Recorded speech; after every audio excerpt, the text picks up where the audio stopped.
Welcome to the Grace Story Podcast, where inspiring stories are brought to life. This podcast is made possible by Grace College and Seminary, located on the shores of Winona Lake in the great state of Indiana. I'm your host, Dr. Drew Flam. This is the Grace Story Podcast. Today on the podcast, we have Dr. Deb Musser. She holds a doctorate in clinical psychology with a certificate in group work from Adler University, a master's in counseling from Grace College, and is licensed in the state of Indiana as a mental health counselor. This marks Deb's 22nd year at Grace College. 14 of those years include Deb's work in student affairs with groups and individuals in a college setting. She has experience with a wide variety of populations and settings, including children in elementary schools, college students, adolescents in juvenile detention centers, grief groups, and community mental health. She has assessment experience, and Deb in particular has experience working with our students here at Grace. We are so thankful for her tireless work on behalf of our students. And Deb, thank you for joining us on the podcast today. Thanks for having me. Well, we want to talk a little bit, certainly about your day-to-day work with students, but also, during this time of COVID-19, what your work looks like with students, but also how that applies to the rest of us. Okay. I may be the only one, but I'll do some public counseling about anxiety and fear and even depression that we all, to some level, are likely experiencing through this unnerving time. Yep. So thanks for being willing to share. But talk to us first about counseling at Grace. There may be alumni listening to this who say, I don't remember there being a counseling office when I went there, or I don't remember that being as much a central part of the college experience. So tell us a little bit about what your office does and how it's set up and how you work with students. Okay. Yeah, I would be one of those alumni. I think when I was here, if you went to counseling, you kind of did it like Nicodemus in the dark of the night so that no one knew that you were around. Right. I think there was such a stigma related to anything related to mental health. We didn't talk about it like it is talked about today. When I came back, it was a little bit better, but still you went there if you got in trouble. You went there if you wanted to get help, but still you didn't really talk about it. We live a little bit differently right now, which is pretty exciting for me. I think that many more students come in with language related to, I'm not doing so well. That seems to be okay a little bit more. I'll talk about where our barriers still show up. But I think when we have athletes, when we have performers, when we have other people saying, hey, I am depressed or I have self-harmed, that gives permission on some level. I remember when Princess Di talked about self-harming, and that kind of changed the conversation, that if she could struggle, maybe other people could. So I think that more people come ready. However, I think we have our own unique things that keep us from coming. So I think that sometimes we think it's not for me, or that other people wouldn't want me to come.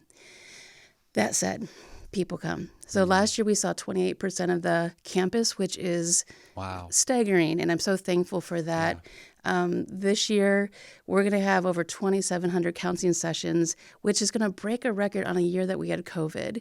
I think some people might hear that, and I want to say this. That isn't to say that we are a really unhealthy campus or there's something really wrong. I think what it says is life is painful, and we are not immune to that as college students, as believers. And there are more courageous folks who are saying, hey, I've got the chance to look at this. I'm going to take that chance and spend some time figuring out what happens internally so that I can live differently. So that's been really exciting. What that looks like for us is we are open Monday through Friday. My clinical team is fantastic every year. I can't say enough about my team this year. We're made up largely of interns that come from Huntington University, also from Grace College, and then a couple clinical staff that have their licenses. We see have up to 110 sessions on a given week. Wow. So folks will come over, and it's usually a 50-minute session, and so we are busy. We have nights that we're open. I've been thankful that we could offer student teachers and others the opportunity to be able to come back and see us. We have a crisis hour. Not everyone knows about that, but we do have an hour set aside. So if someone walks in and says, I'm not doing okay, that we could have those folks be seen that day. And then I'm on call 24/7. So I work with the Residence Life team, in particular the RD on call. So if it's 3 a.m. and struggle has gotten really loud, there's a person on site that RD is making an assessment related to what's going on and how can we most help. And then I'm on the other end of the phone trying to determine what our next steps would be. So that's a snapshot of what it would look like on our end. Yeah, it is amazing all the work that you do, and often unrecognized and behind the scenes, and dealing with people's problems and at their greatest time of need, which is also a time when you are able to give the greatest hope there is. Yeah. What are some of the misconceptions? You said students have a better language now than I would have had in my college years about what is mental health and why is counseling a good thing.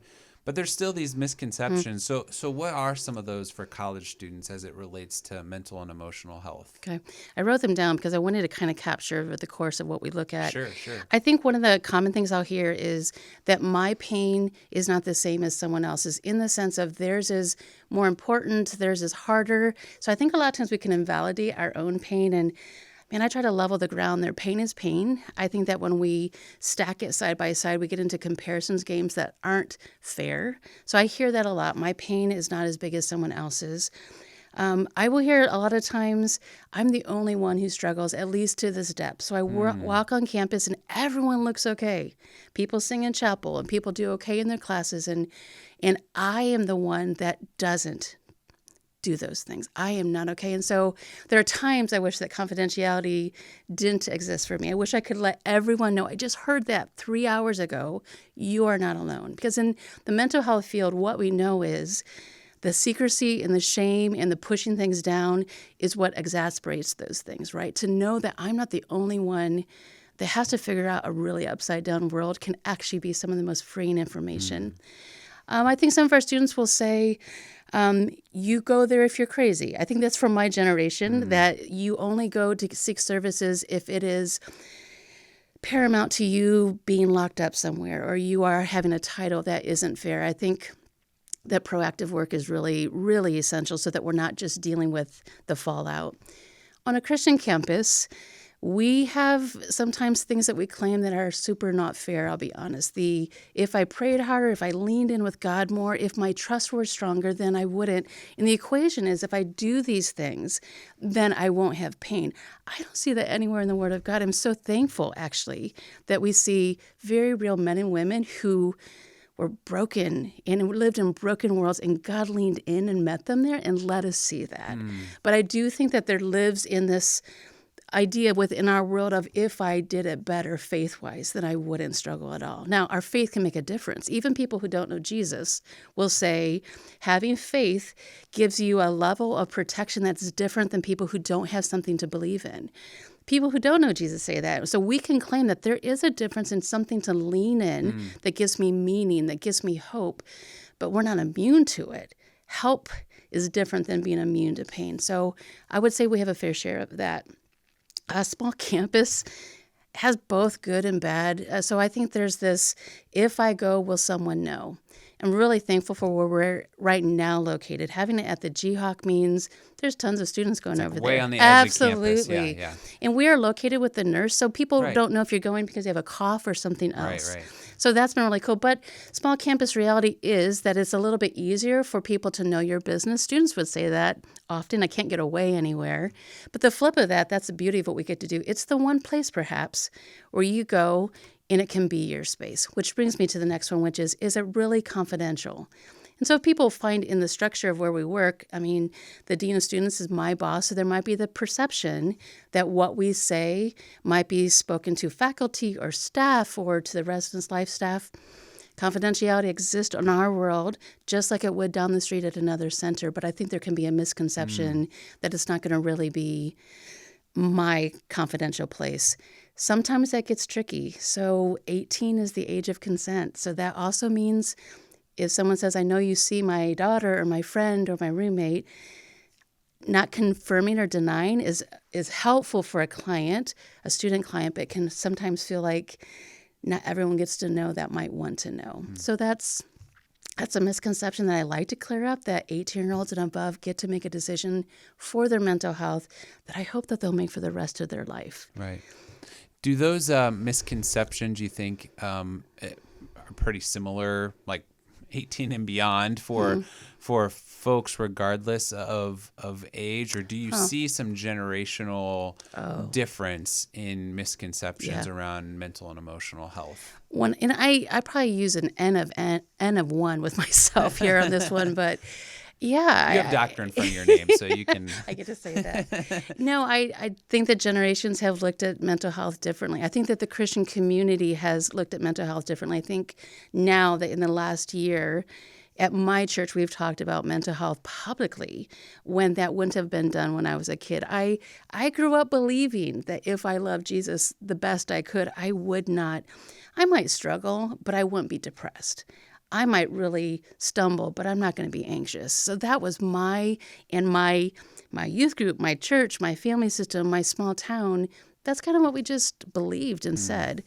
So yeah, I do think there's generational for sure. And I think that I get excited about the next generations to come that might have permission because of folks who have done their own work with that.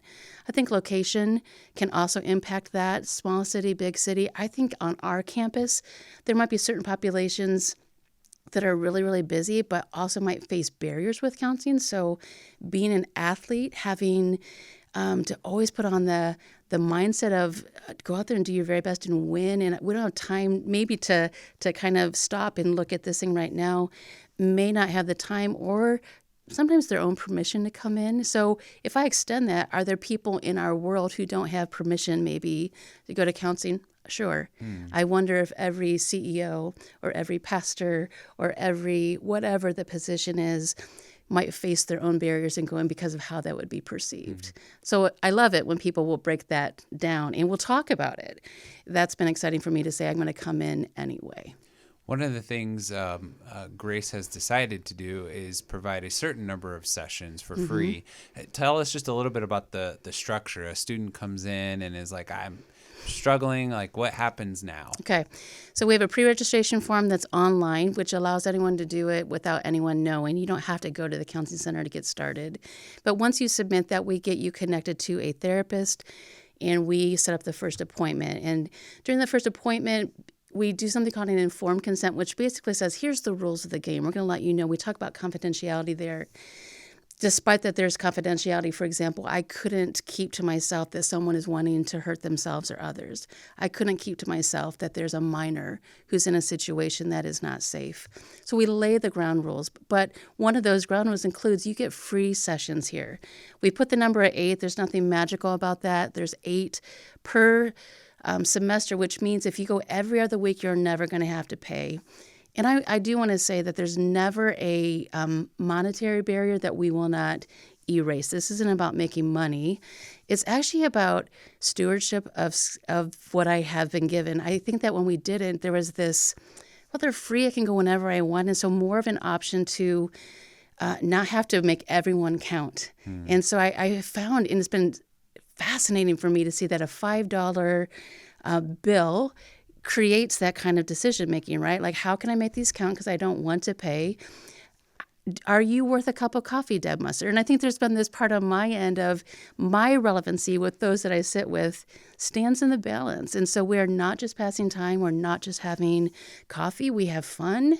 We have good times. We have hard times, but we do work in there too. And so is it worth the money? Wow, that's great.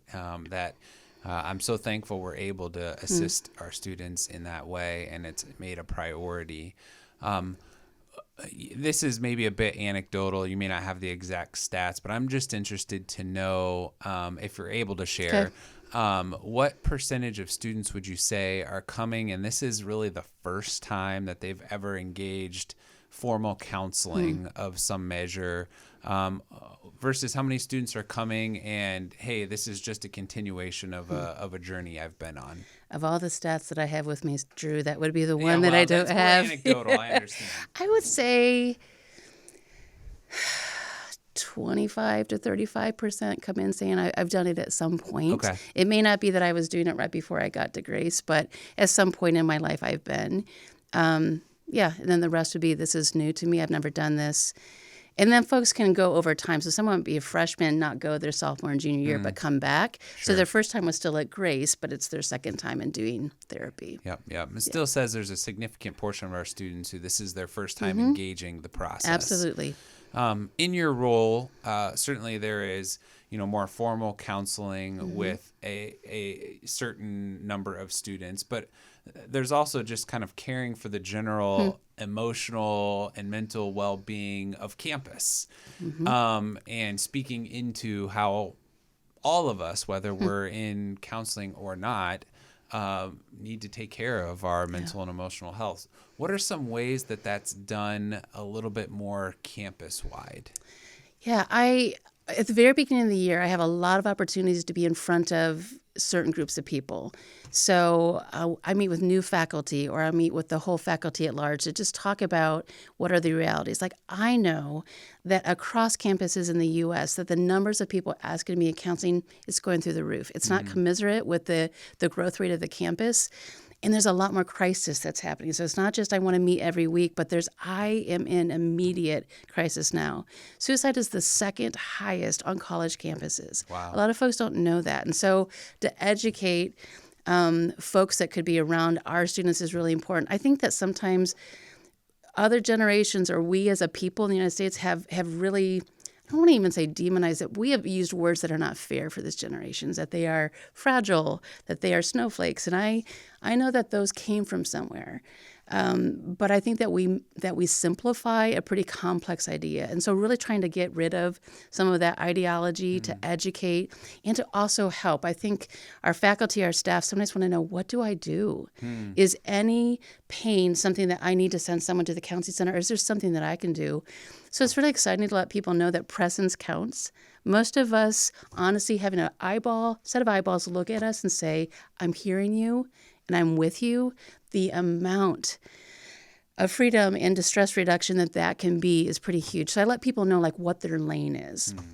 I go into classrooms. And so, for example, Dr. Rich, they discuss a book that has some triggering content in it. So I talk to them both related to the triggering content, but we talk to those who are going to be educators. What might you see in your classroom, so that they would be prepared for maybe signs that they may not pick up. This year I got to go speak to a softball team, because a coach had the insight to say, let's be really proactive and let me see my players holistically, that they are not immune either to challenges that come with mental health. I'm in chapel. I like to go wherever I'm asked to come. I do like to talk. And I've been here long enough that I think in many respects, I feel pretty protective of this campus, in the sense of I care and I want us to talk openly. I also, as a believer, get a little, I tell my students the word crispy when I just mean on edge of we of any people as believers have to be talking about this. There's a world that is screaming that for us to plug our ears not only makes us not relevant to them, but inside of our churches silences folks that really do want to talk about that and find out, what does the Word of God, what does Jesus mean in the midst of this? So I think educating across campus in any way that I can becomes something that I want to do that way. You do a great job with public speaking, and I think that is another way to begin bringing down the barriers, just to have those who are out front talking about what might the triggers be, what are signs as a faculty and staff member when, hey, there's some coaching and mentoring, and then they need some counseling, and you're probably not qualified for that. Absolutely. I know even that's been helpful for me to hear those own things and be able to see it when I work with students. So the last, 8 weeks, life has changed for all of us. And all of us have experienced some level, I shouldn't say all of us, most of us have experienced some level of anxiety, stress, maybe even depression. But let's talk specifically about students. Okay. They're displaced from campus, not of their own doing. It happens quickly. They have to finish classes online. I mean, just a whole host of life transitions when you're in a period of life that is all about transition. So you're just stacking them. Yes. What have you seen from students, and how have you been able to keep doing your job of Yeah. protecting our campus through the midst of this. It's been interesting. I do think there's a continuum of where people are falling, of how they're doing. I also think there's a continuum that moves. So where I was at 6 weeks ago could be exactly the same, or it could have nuances now. I think that we saw a lot of shock at first. And so I think the quickness that you talked about, it came quick because of the world that was around us and needing to make decisions. Nonetheless, I think it just happened, and then the decisions that had to come after that. I honestly thought we'd have far more students that would be moving out on Sunday, but we had a lot that left early. And I think there was just such a need to get home. There was so much unrest in the world around us. And then the adjustment came, right, of I'm shocked. I'm doing education perhaps in a way that is brand new to me or not my preferred method. And so there's a shock level with that. But I'm also readjusting. I'm readjusting as a young adult back into my home where my freedoms might be different. I might have more freedoms at home. I might have less, but nonetheless, they're different. Finding myself back in the role of a child within the family versus the autonomous college student who can go to McDonald's at 2 a.m. if they want. So I think that adjustment has been pretty big for students. Morning has certainly been at the top of the list. I think most seniors have been this group that I haven't been able to stop thinking about them. Like, we live with our students. And so to know, like, to go the 3 or 4 years, to have honed your craft, to be ready to have the art exhibit, to go out and play your final season, to have the performance that you've been wanting to do, to get the grade in the class that says you get to go into grad school. Those things are happening, but they're not celebrated in the way that we typically do. I've even mourned like seniors getting to do their last joust, or the seniors getting to say something to a freshman. I was that freshman that a senior said, "Deb, I see something in you." And I thought the world had stopped. And so seniors kind of getting to leave their legacy with students. Is it happening? We should be able to do anything we can to make it happen, but it's not happening in the way that we prefer. Yeah. I think that shock was happening. I think that adjustment, I think for some people, there's been positive. So if the campus that I come to stretches me regularly, going to a class of 25 sets my anxiety on fire. And so every day that I go, it is a sacrifice on some level to subdue the loud inside and sit in a lecture. So for some students, being at home has actually reduced some barriers for them. Having a screen, some of my clients that we are now doing teletherapy, just having a screen there can sometimes just make it a little less intense. I might be willing to say some things or talk about some things in a different way, or I might do class differently because I have that remote piece. So I think it's important to remember that for some, this has actually been an okay thing, and that's something we're celebrating too. I've noticed a fair share of flipping the days and nights. I think we're used to going home quick when we're at a break. And so you can't afford to be up till 3 a.m. and sleep until 2 p.m. because it's break. It doesn't work so well when you've got classes that are either synchronous or I've got homework to do. And so I've had multiple conversations about flipping those back, whether that's parents who are concerned, whether that's students who are concerned. Motivation has, over time, I have found, been a real struggle for folks. I think some of them, for the reasons of, I don't know, Enneagram stuff, anyone who's into that, I'm a 7, I like lots of change, and I am bored of the same thing that I'm doing every day in such a strong way. So some folks, I think motivation's coming out of that. For others, I think motivation's coming out of flipped days and nights, their own mental health. If I'm already anxious and the TV tells me that there's 1,000 cases here and the economy is dropping and now meat is going to be more expensive or not there, man, motivation can kind of fly out the window in light of how loud everything else is. That's hard when there's grades on the line and when there's things that need to happen in order for me to pass. Those, I think, would be, let me say one more thing, resiliency. So again, let me get on my bandwagon just a second. The population, the generation that we have with us who have some generational characteristics that we see, often this word resiliency is used as something that is lacking. I'm not going to completely disagree with that. I think my generation, where it lacked insight about the internal world, you were taught on some level, you pull yourself up, you dust yourself off, you keep going. I believe you can do it, and you're going to do it on your own. I think that this generation hasn't always been taught that. So part of my bandwagon is we can't be mad at a generation that we've created conditions for. And so we haven't always taught the conditions of what it means to fail, what it means to not be perfect, and that's okay. That said, the resiliency that I'm seeing, the students who have went home and re-engaged a new environment quickly and who are doing class remotely when it's their least favorite, who are doing counseling when they would rather be here and doing it face-to-face, the resiliency of this generation is showing up there. And so I think there's been hard things for sure, but I also have seen this like thread of strength that our students are exhibiting that is profound and beautiful. Wow. I really appreciate your balanced perspective and to say, hey, there's some folks that are struggling more because of this. There's some that in ways are struggling less. And hey, yes, there are some negatives we see happening amongst our student population. There's some positives we see happening amongst our student population. It's not all bad. And it's not all good. That's kind of life, COVID-19 or not. Yes. But it's neat to see that you're seeing some strengths emerge from this generation because of what they're having to face in such uncertain times. I know I have interacted with students that it's been neat to see some of them have, regardless of their major, turned into those who are helping in nursing homes.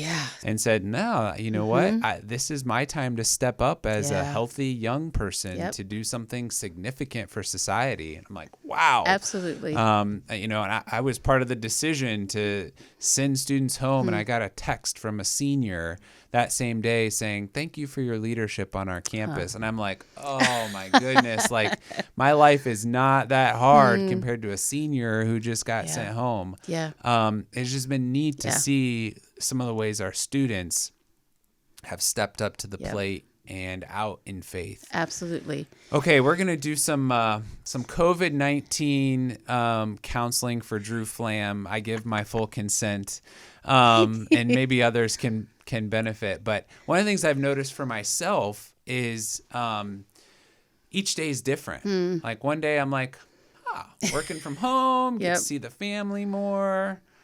This is kind of nice. And then the next day I'm like, if I have one more Zoom meeting, and I don't know why, but I'm just on edge and kind of angry today. And then the next day I'm like, oh, this is kind of nice. And I'm going, why is it? Why am I so up and down right now? But what are some, I don't know what the term is, coping mechanisms or skills I should put into my like daily routine that would help me even it out a little bit more, or maybe I shouldn't even it out. I don't know. You're the counselor here. I actually would say both of those things. I think that I'm very intrigued with sometimes America's really good at this of I need to reduce and get rid of all distress or anxiety because it's all bad. And the fact is, some of what we're feeling is in response to an upside down world. We should be having a response to that. And so I do want to normalize that of like if we were absent, and I'm not saying if people are devoid of any kind of distress that they're doing something wrong. It's just I in 53 years have never seen this world like this ever. And so we are doing things that we are having to try out before we've even seen them done. We have social media and news coming at us in ways that we've never had it coming. And it's not just U.S., it's worldwide.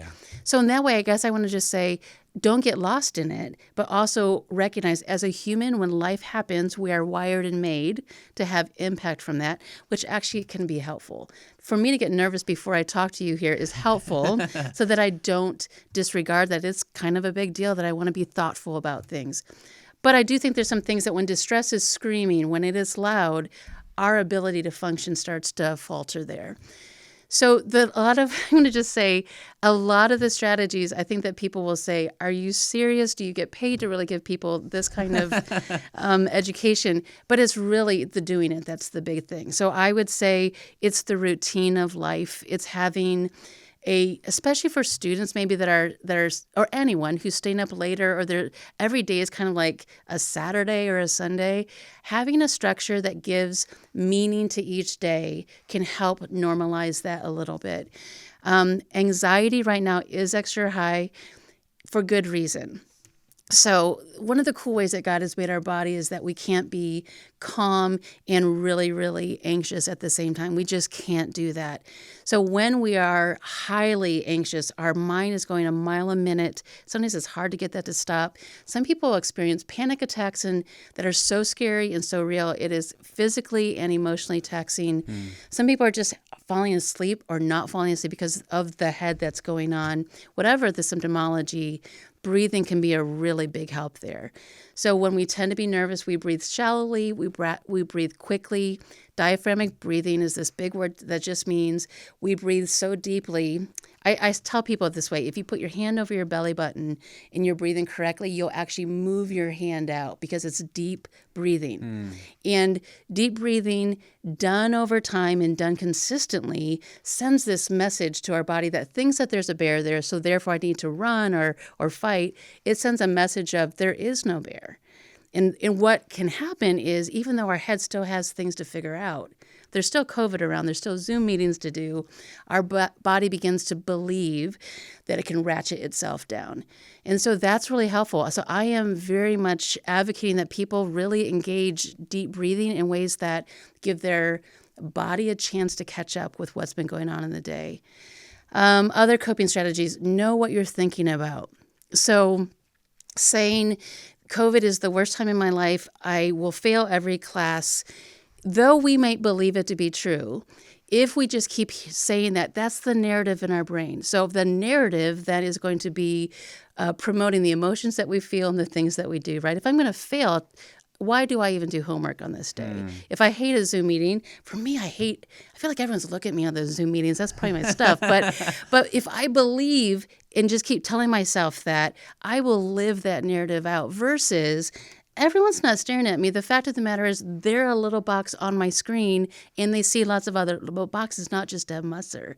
If I believe that school is really hard, but we have a resource on campus called Connie Burkholder, who's amazing, who's going to help unlock doors if you need it. If I believe for me to sit down and try will give me some measure, if I believe I can talk to a prof, that believing piece, that thought piece, if I also believe that I don't matter, if I believe that if I believe that God is not on the throne right now, though it is fair to ask the question, always fair, if I keep telling myself the narrative, it will become my reality. Does that make sense? Well, and it's true anytime, right? Repeating truth. Yeah.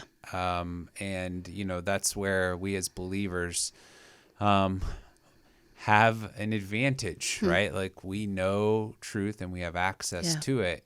We just sometimes have to remember that we have access to that truth and need to repeat it to ourselves. And yeah, that's good. It's the daily habits. It's the little things that add up.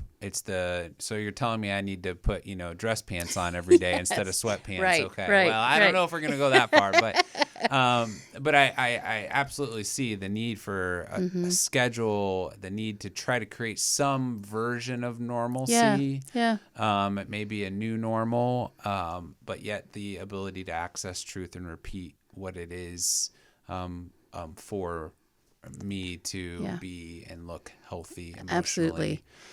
I would add, know the emotions. I'm really intrigued. There's a doctor out of Yale who's studying just emotional intelligence, but his way of going at it is we are more than glad and sad.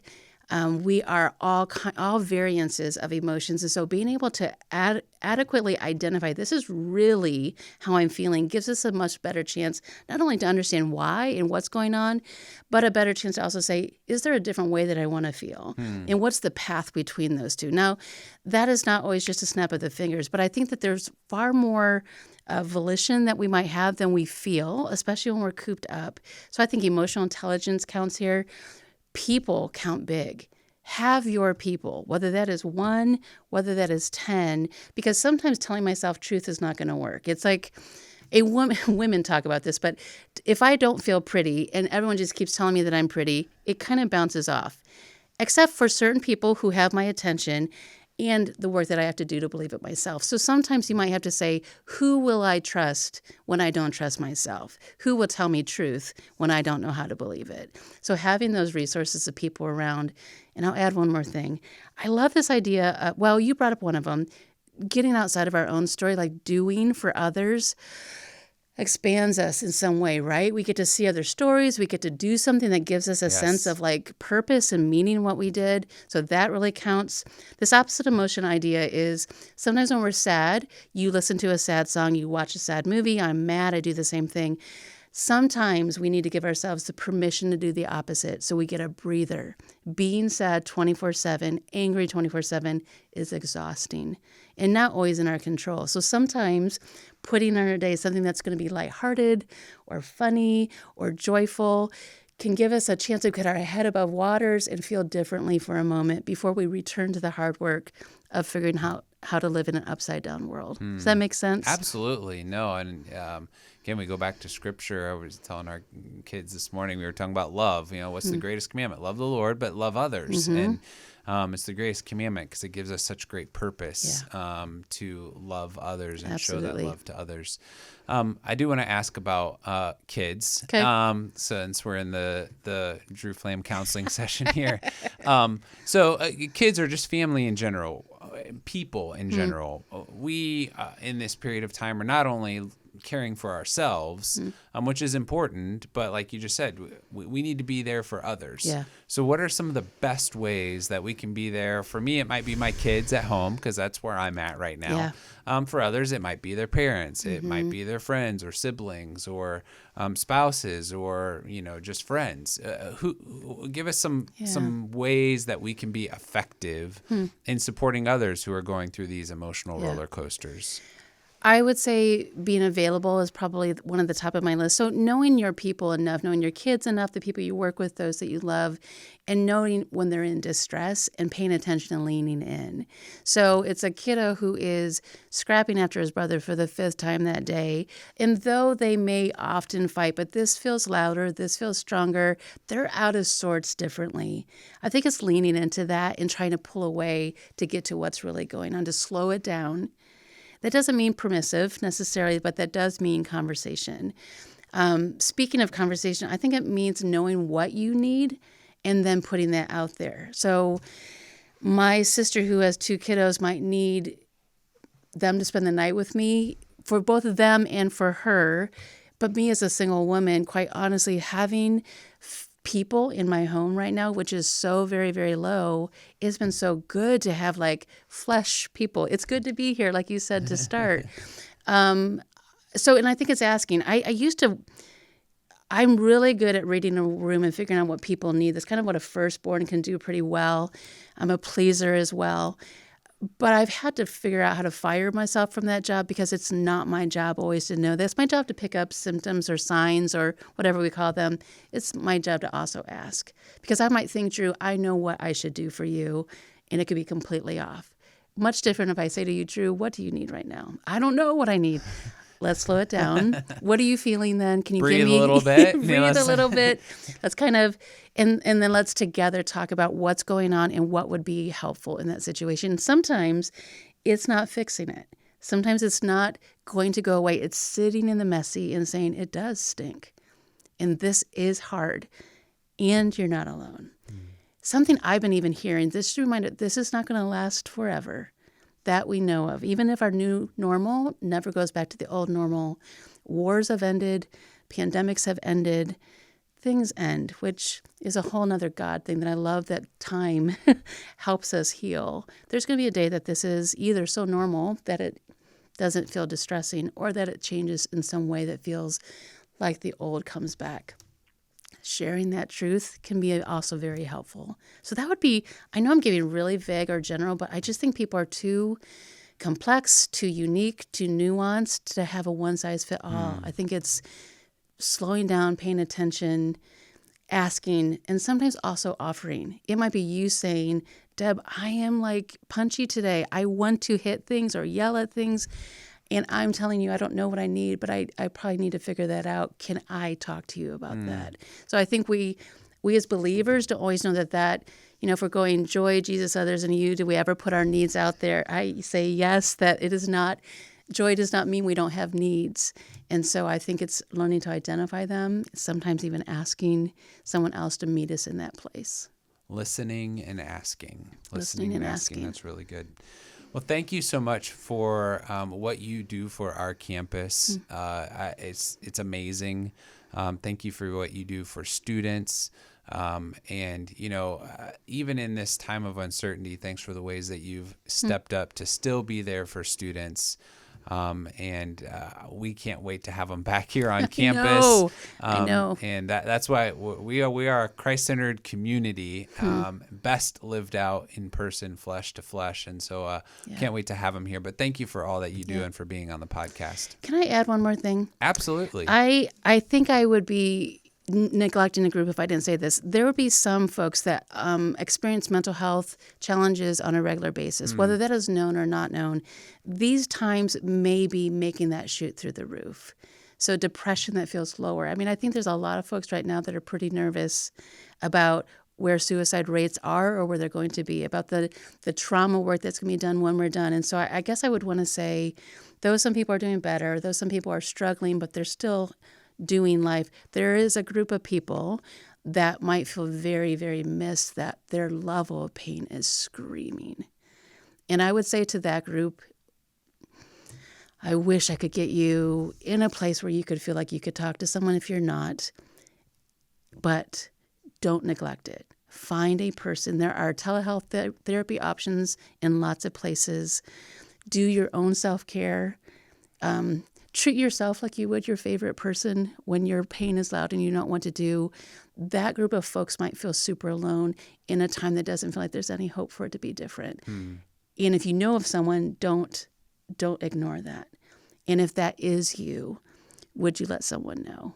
I would just plead that you, in our counseling center right now, one of the things we do want to put on the table is if you have counseling needs in your area but you don't know where to start, then email us at counselingcenter@grace.edu so that we can help at least identify some resources that are in your neck of the woods that you could use. That's a phenomenal resource and offer. Thank you. Because who knows who this will reach, that either is a advocate for someone else or needs to be an advocate for someone else or is in their own place of needing help but not sure where to turn. And if you can be a resource, you want to be so. So thank you. Yep, absolutely. And thank you for listening to the Grace Story podcast. Music was written and produced by Dr. Wally Brath, Assistant Professor of Worship Arts at Grace College. Thanks to our co-producers, Andrew Palladino and Rick Neer. And if you can do us a huge favor and rate or share this wherever you retrieved it from, we would be so grateful. Until next time, live your best Grace story today.